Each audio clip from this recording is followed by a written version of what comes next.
Lydia, Bridget, I don't know if you're like me, but you know when you're writing emails to strangers and immediately you're like, I don't like these people, or we'll see how this goes. With you two, I was like, oh, I feel like we speak the same language. This is going to be a really fun interview, like, because I want to be friends with them. So welcome to Good the show. energy. Thank you. Good energy. Before we get into the meat and potatoes of this episode, which Joe, like, get your notepad ready for this one. We want to ask you our icebreaker questions, and you guys are going to answer both of them, which I'm so excited about. And Bridget, let's start with you. What is the wildest thing that's happened to you as an entrepreneur? Okay, this is like a dream come true for me. So I'm a big Marshalls TJ Maxx girly. You can catch me hitting up those aisles quite frequently every season. And I actually saw a call out for a commercial for TJ Maxx. And I said, you know what? I'm going to shoot my shot. And at this point, I have been in the publicity and PR space and publishing space for the last 5+ years. And I was like, I know how to write a pitch and I know how to present myself. So I did a video interview, presented myself as why I love TJ Maxx and how that's how I spend a good Friday night. And they picked me for the commercial. So I got in my first TJ Maxx commercial. It was a dream come true. And I would say that that is one of the coolest things I've done as an entrepreneur. You get discounts for life. I wish I was paid though, which was very cool. And then did you use that paycheck to go shopping at TJ Maxx? Exactly. You work for free. For months, that commercial was getting fed to me like on Instagram and TikTok, and I kept like recording it and sending to her or like forwarding it. I'm like, Bridget, there you are. She's like, wow, I had no idea it was still like on there. They were still promoting it. So yeah, you might see Bridget on the internet. Well, I'll definitely be YouTubing or searching for that. Well, okay. So now on to the next question. Lydia, you are going to take what you wish you'd known before becoming an entrepreneur. Yeah, I think both of our answers for these are kind of like set the stage for this conversation. But I wish that I understood the value of being yourself and authenticity, because I think once I allowed myself to fully just be who I am and allow that to bleed through, I guess, for lack of a better term, my brand, our brand, visibility on purpose, things started really falling into place. The right clients started coming to me, to us. And so I think authenticity is something that, I think a lot of us, we see other people being famous or doing it big, and we think, oh, I need to be like them. But really, we just need to be ourselves. I love it. You guys did a great way to kick off the show. It's like you guys are PR experts or something. So in case the audience didn't pick up on what we're talking about today, it is PR and PR specifically for solopreneurs. So I want to ask you, a lot of solopreneurs think that PR, like you were saying, is only for big brands with deep pockets, which solopreneurs don't always have. What are some other misconceptions you'd love to clear up about what it actually takes to get featured in these major media outlets like TJ Maxx? Yeah, you don't need to be a celebrity. You don't need to be famous. You do need to have value and bring that to the table. And we can like talk about how we can unpack that in the episode. But so many small business owners, especially if you're a solopreneur, it's really a mental reason that you haven't gotten press yet because you've never reached out. And that's all it takes. It takes a reach out. It takes an ask, just like everything in business. And you're likely, if you're a business owner, you've had to make some asks before. You just haven't really thought about it in terms of public relations. But we really do like to demystify it and really open the access to a solopreneur or a small business owner, because you do not need to be famous. You don't need to have deep pockets. I'm a testament to this myself, Lydia as well. And there's just so many ways that you can get featured, and you don't need to have representation. It can just be you. You guys, we were just talking about a quote about success, and you basically just said you miss 100% of the shots you don't take, right? There you go.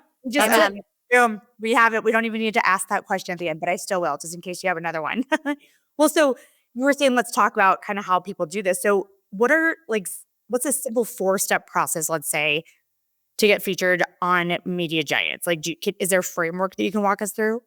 Yeah, we do have a framework, and we can dive into each piece if you want. But just really simple. Number one is you want to have your foundations on lock. So we want to make sure that our brand website is up. It's professional. We want to make sure we have headshots. I always recommend some lifestyle shots because they're fun. So maybe it's you like working on a computer or something like that versus the traditional headshot. We want to make sure that our social pages are also professional. So if you, want to be this big solopreneur and your social page just looks like you with your dog or your family or your friends, it might be confusing to others of what you do. And so it's really just creating that, what Bridget likes to call digital real estate. It's owning your own digital real estate, making sure that online everything is professional. Now, number 2 is you want to really think about your brand differentiators. This is positioning. I don't know if positioning is familiar to everybody, but basically brand positioning is where does your business live in the market, for example. So if I am a dietitian nutritionist, why am I different from other dietitian nutritionists? What do I do that is different? It might be lots of things. It might be you have an association with a celebrity. It might be that you have a very unique process that people don't use. It might be that you have a really fun personality that's really different from other dietitian nutritionists. And so there's a lot of different factors that we want to look at. It's what makes you unique, authentic, and different because that's what's going to set you apart. Then step 3 is actually writing your pitch. Your pitch is how you reach out to the media to get featured. Now, to define the media, it's really it could be editorial, so digital magazines. It could be a podcast like this. It could be radio. It could be, what else is media? Really, that's kind of it. I would focus on those. So it's reaching out with your pitch, that ask of, hey, this is how I provide value.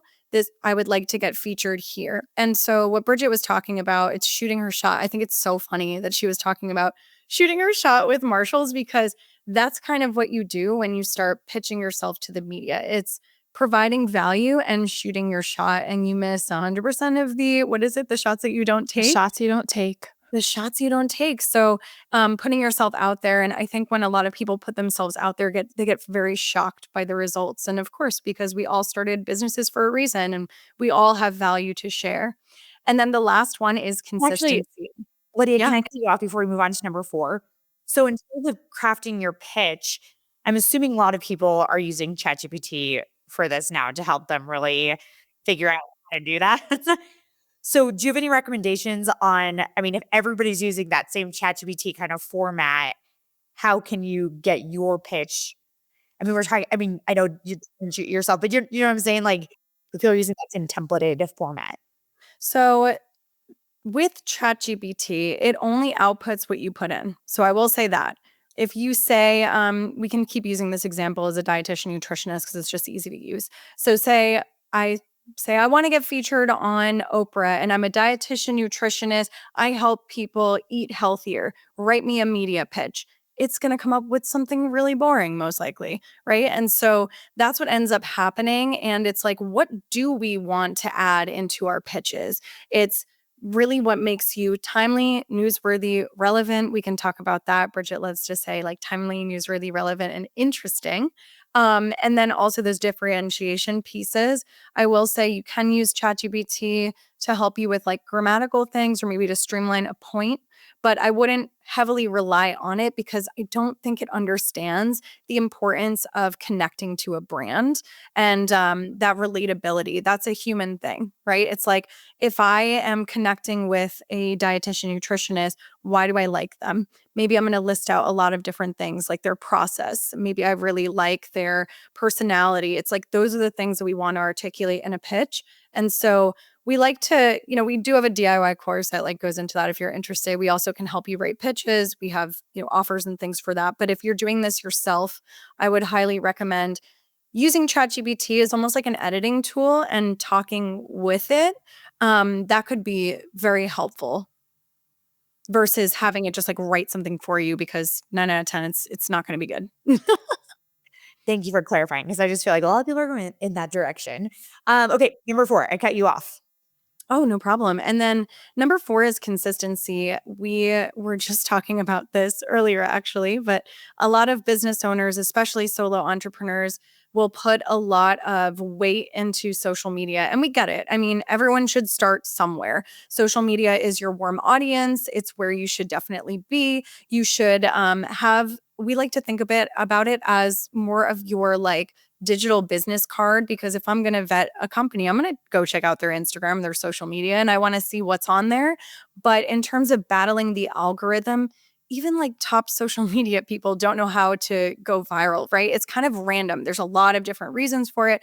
And so I say all of this to say we spend a lot of time in social media. And I think some of that time for solo entrepreneurs specifically can be allocated 1 to 2 hours a week and just being consistent with reaching out and doing that PR strategy that's really going to help get results and get, searchability, help with searchability, earn links for our businesses and all of those fun things. Love the framework.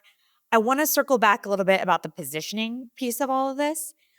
Is there are there best practices or concrete best practices that would attract media to you from a positioning standpoint? I think at that point, well, let's step back. Press compounds. So when you begin to secure press coverage for your brand, say you're a dietitian nutritionist, and say you start getting on some podcasts. Okay, so you're building some momentum. You're starting to build a name for yourself. You are featured in Pop Sugar, or you're featured in Mind Body Green. You're providing some commentary on, the latest favorite matcha. We'll say that that's what the article is about. And now you're starting to get some highly trafficked links that you can link to your website from Mind Body Green. And all of this is going to continue to compound. And we like to say that it really needs to start with you doing the outreach first, especially if you're a small business owner, solopreneur who doesn't have the big name yet. But once you start to generate the press, once you start to do that outreach, then you might start to get those inbound inquiries. And, we're a testament of that ourselves. We've pitched many, many shows, podcasts. We've also pitched ourselves in the media and have secured placements for like our own business. And we also have most recently started getting pitched by, big PR platforms to be on our show. So that's how it can kind of work. But I do recommend you have to start the outreach first to then have the media come to you, if that makes sense. Yeah. Yeah. No, And then as far as like positioning, what we would recommend, it's going back to those differentiation pieces, those authenticity pieces. There's lots of different things that set you apart from other businesses. So I think what a lot of entrepreneurs fall into is the very boring, I help statement or that elevator pitch where if you can take your name out and put another business in and it makes sense, it's not a good positioning. So what we really want to do is think about how do we articulate positioning is kind of like the elevator pitch, right? So it's like, how do we articulate our business in the best way where if I were to swap it with yours, Carly, and we were in the same industry, somebody would say, wait, that's Lydia's business, not Carly's. And so that's kind of how we want to think about positioning. It's putting ourselves in a niche of our own. Do you think it's okay for people to do that by defining who they serve? You were talking about a nutritionist. So, if I said I'm a nutritionist, I help men over 60 eat healthy diets that make sense for older people, that would be weird if that was switched over to one of you two, or you, Carly. Yeah, absolutely. I mean, you were already perfectly defining some of those areas. You said over 60, so that's a specific, specific. Oh my God, I can't say it. It's okay. Specificity, maybe? Thank you. That's it. Little wink here and there. But yes, over 60, you are already defining what it is that you do. And I think a lot of entrepreneurs can also get nervous about this and say, well, I don't want to put myself in a box, but everybody's so unique. And so it's not about putting yourself in a box. It's actually just about highlighting what it is that you do in the best way possible, right? And then those differentiators about yourself. So you're not putting yourself in a box. You're actually just highlighting what it is that already makes you unique. And then you naturally put yourself in that box. I've never thought about it that way before with the box, but I like the analogy because you're not putting yourself in a box. You're putting your customers in a box so you can get access to them. Ooh, I love that. I'm going to use that. So you guys are obviously very knowledgeable on all these topics, and we might have listeners listening being like, oh, I wish I could hire Lydia and Bridget. I don't know what my budget looks like. I feel like I need to try this in-house first. I know you guys have like a DIY package, but for solopreneurs who do want to test it out themselves first, how can they realistically do that? Save money while still making an impact. And also knowing that they're solopreneurs, so they're wearing all the hats and can't spend all their time on PR. Yeah. So our mission is making this so accessible. So my background is I've been in PR for over 10 years. Bridget also has been in many different industries, but all related to marketing and PR, where we've been working with businesses that, come with big budgets. But one of the things that used to get us frustrated is we don't think that this should be gate kept. This information should not be gate kept. Anybody can be in the media. So how do we do that? So it's teaching them how to do it themselves. We have offers that are super low cost. So we have one that is a strategy session that you can get with us for $297, where we'll basically tell you we can talk. Sometimes you just want to talk to an expert, tell you what you need to work on, what it looks like for you. I think a lot of PR campaigns, for lack of a better term, or PR strategies are really personalized. So do we want to be in podcasts? Do we want to be in a digital magazines?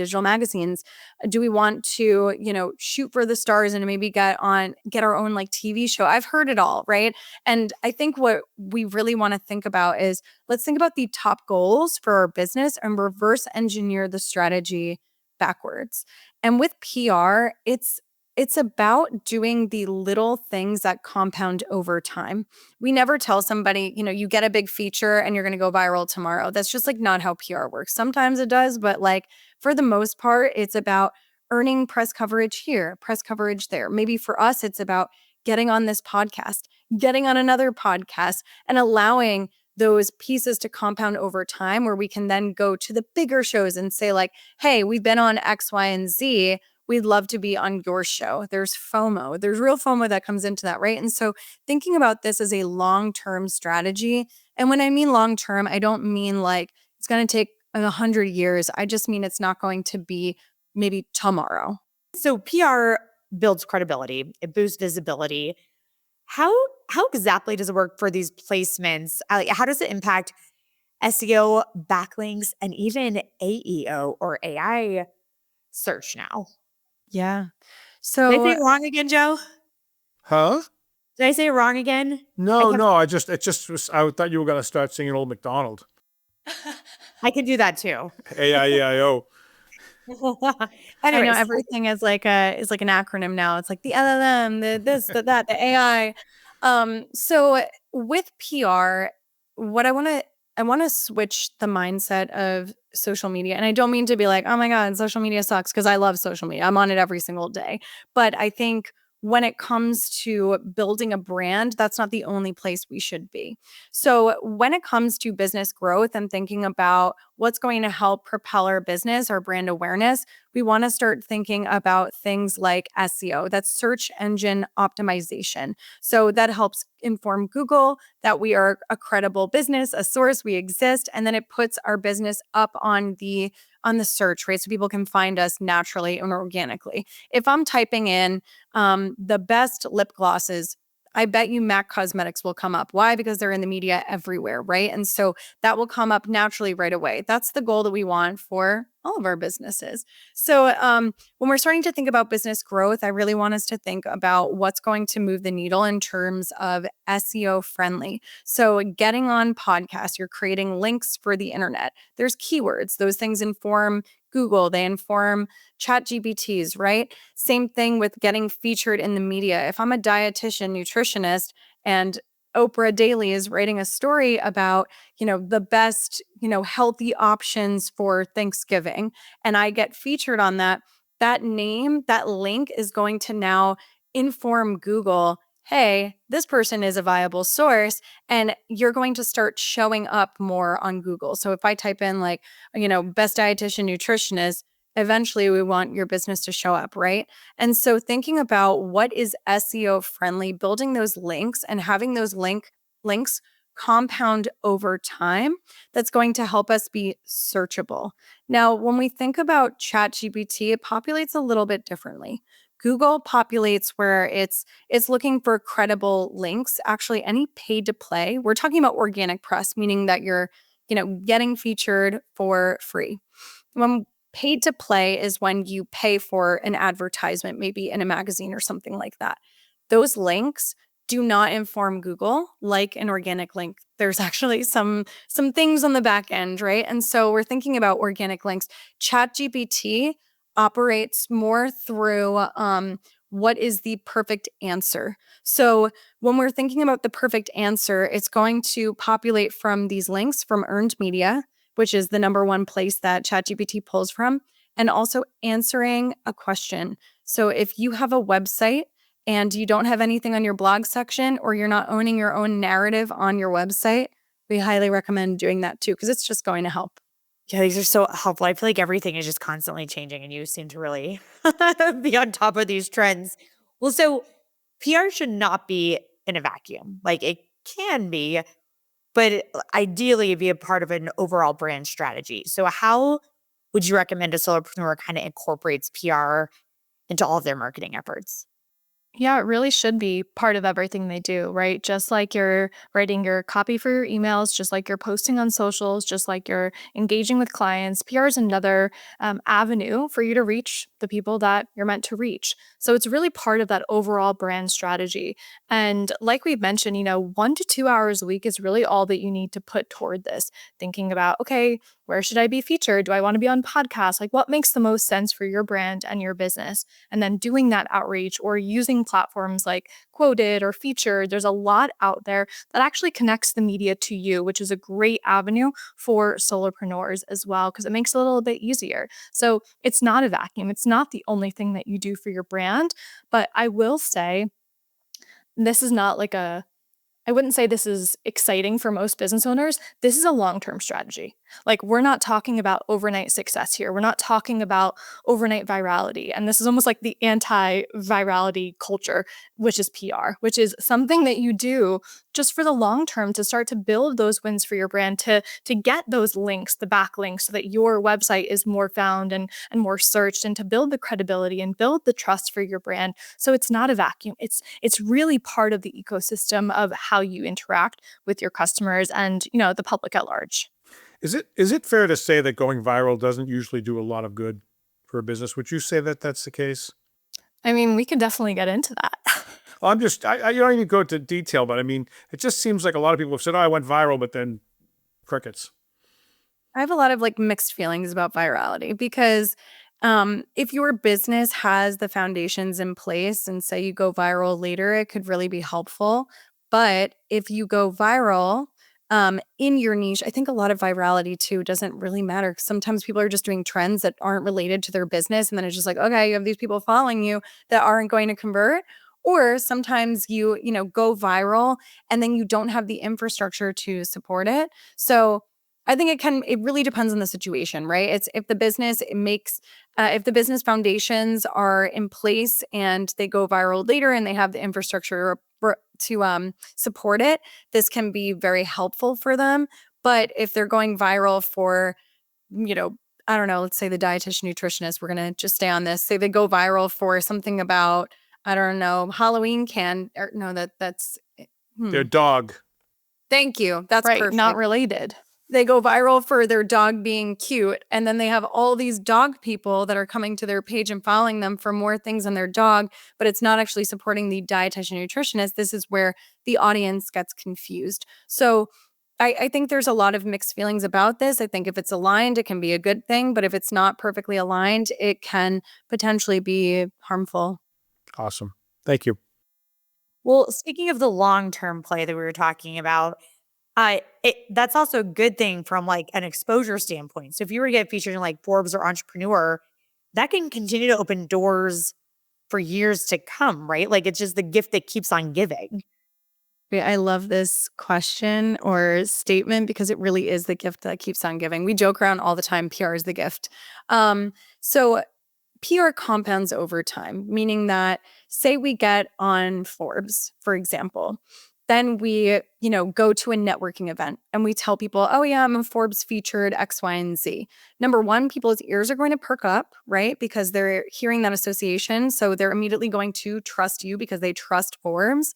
And number two, they are probably likely going to want to follow up with you, right? And it kind of gives you access to like a new high profile network. That's what we like to call it. So I think PR is great in earning those logos, for example. Like you can say you're featured on Forbes, you can say you're featured on Entrepreneur, but also it's giving you access to potentially people that not wouldn't give you the time of day, but maybe they just wouldn't see the value yet, but it's that association piece that's going to help unlock something. I think also podcasts, even if we get on like, say, for example, we get on a big podcast and we're talking to that host is most likely a business owner, right? And probably in our niche or something that is complementary to our business. So a lot of the times what'll end up happening with our clients is they'll get on a podcast and then afterwards, they'll send us a voice note or something and say like, wow, this is so amazing. We ended up connecting with them. And now I'm going to be like, in their event that they're hosting in a few weeks. And we're doing this together and we're doing that. And so it's kind of those connection pieces that happen on the back end too, that are going to be really supportive and helping our business for the long term. I got to ask a question on this. So talking about Forbes, I don't know about Entrepreneur, but doesn't Forbes have a pay-to-play angle? And I've heard it's bad news to get involved with that then you become kind of persona non grata to more traditional press. Yeah, I'm not sure about bad news, but what I will say is you do not need to pay to be on Forbes. Every single magazine has a paid option. They have an advertising team and they have a sales team. But I'm talking about the one where you pay to be on a council or there's some council, kind of Forbes council. Yeah, it's like it looks like it's legit, but it's not. And then I hear that once you're there, other publications kind of look askance at you. Bridget, do you know anything about this? I actually don't, but I think this just goes to the overall organic is the best. And what we always say is, paying for press is fine if that's part of your strategy, but that's an advertisement. That's not earned press. So just knowing that and going in with, that understanding I think is important, but I'm actually not entirely sure if it's, you're excommunicated if you're on Forbes Council. Well, you guys, thank you so much for making a PR so approachable. We ask every guest this question. You guys, it's coming. Are we going to use you miss 100% of the shots you don't take, or do you have another quote about success that you want to share? I have one. Let's hear it. I know what it is. It's dream big, start small. I think this goes for everything in, my life, Lydia's personal life too. It's shoot for the stars, but break it down into small little pieces and really celebrate all of those small successes because that is what's going to get you to where you want to go. Love it. Lydia, do you want to add one or are you good with where we are? I am so good with that. I'm like, okay, Bridget. Mic drop. We're good. Well, ladies, where can people find you if they want to learn more about your business? Sure. We're everything visibility on purpose all over the internet. So you can type that in and find us. Do we have anything special, Lydia? I would say our YouTube is a great place to start in terms of connection. We love our community over there. And every single week we show up sharing tips. We do podcast interviews and things. So it's a fun place to connect with us. Thank you so much for coming on the show today. Listeners, thank you so much for tuning in. As always, please share this episode with a friend. Leave us a 5-star review. It helps us spread the word to other solopreneurs. Subscribe on your favorite podcast platform, including YouTube. And we'll see you next time on The Aspiring Solopreneur.